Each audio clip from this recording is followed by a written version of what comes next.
Assalamualaikum warahmatullahi wabarakatuh. Saya Nurisna Nia dari kelas 12 IPA 3. Di sini saya akan menceritakan cerita pendek yang berdurasi 5 menit. Disimak video selanjutnya. Perempuan adalah wujud lain dari kesedihan di desa ini. Jika kamu ingin melihat kesedihan, perlu meneliti lebih jauh dan lebih dalam. Desa terjauh ujung barat yang bisa kamu kunjungi di kota ini. Kamu cukup melihat perempuan di hari terkutuk ini, hari di mana sebelum lebaran tiba, hari yang memberikan kebahagiaan kepada laki-laki. Sedangkan kesedihan adalah jatah perempuan yang tidak bisa dihindari. Betapa tidak, mereka harus menerima setiap tamu laki-laki yang datang, dari petang hingga pagi menjelang. Adat macam apa yang memberikan kebebasan berkunjung seperti itu?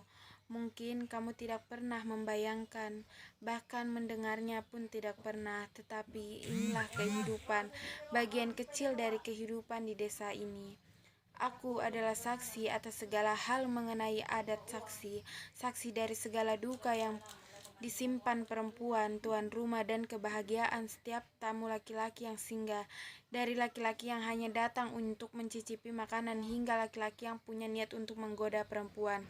Laki-laki yang baru balik hingga laki-laki duda yang ingin mencari istri lagi.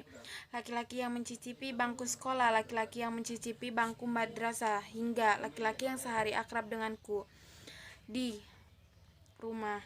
Di atas subuh kayuku ini sudah terhidang aneka macam makanan, dari makanan berat hingga jajanan pasar, dan kue kering yang ditoples dijejer.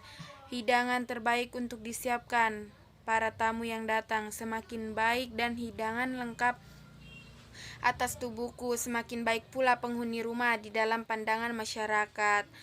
Tubuhku ditutupi oleh sebuah kain batik. Di bawah kain inilah kelak para tamu akan meninggalkan amplop berisikan uang sebagai rasa penghormatan. Nominalnya tentu tergantung siapa yang datang, tetapi di balik itu semua mereka para tamu, saudara sadar atau tidak, telah meninggalkan luka yang hati mereka kunjungi. Tamu-tamu itu bagaikan lebah, mereka datang bergerombol dan berdungan. Lebih sering mereka datang tanpa etika yang dijaga, tanpa ucapan yang disusun dengan nada yang enak didengar telinga. Mereka datang seenaknya dan memaksa perempuan si empunya rumah untuk menerimanya dengan dandanan terbaik, menemani ngobrol hal yang tidak penting. Dan jika tamu-tamu itu tidak memiliki perasaan, mereka bertahan sampai subuh tiba. Tamu itu akan bergantian dari rumah ke rumah. Mereka bebas memiliki berkunjung ke rumah yang mana dulu, sesuai selera dan kesepakatan rombongnya. Aku bahkan bisa menerangi tamu mana yang baru datang dan tamu mana yang sudah berkunjung ke rumah lainnya. Bagi mereka yang menjadikan rumah ini kedatangan pertama, tentu makanan di atas tubuhku akan dilahap dengan penuh nafsu. Sebaliknya, jika mereka datang ke rumah lain lebih dahulu, biasanya hanya mencicipi makanan yang terhidang di tubuhku bertahun-tahun begitu. Mereka datang bergantian dengan rombongan yang lain. Kedatangan mereka seperti pergantian shift. Penanya adalah petasan. Jika tamu di dalam sudah cukup lama, tamu yang bersiap masuk di luar menyalakan petasan. Jika tamu di dalam belum juga keluar, tamu di luar menyalakan petasan. Sekali lagi, jika tak lagi keluar, maka perselisihan yang berujung percekcokan dan perkelahian antaramu tidak bisa terelakkan bertahun-tahun begitu.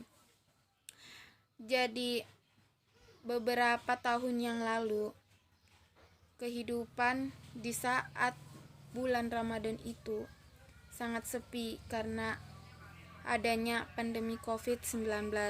Jadi, kita tahun lalu tidak adanya sholat Idul Fitri di masjid dan harus dilakukan di rumah masing-masing. Mungkin akan tiba saatnya tahun depan kita akan tetap melaksanakan sholat Idul Adha di masjid.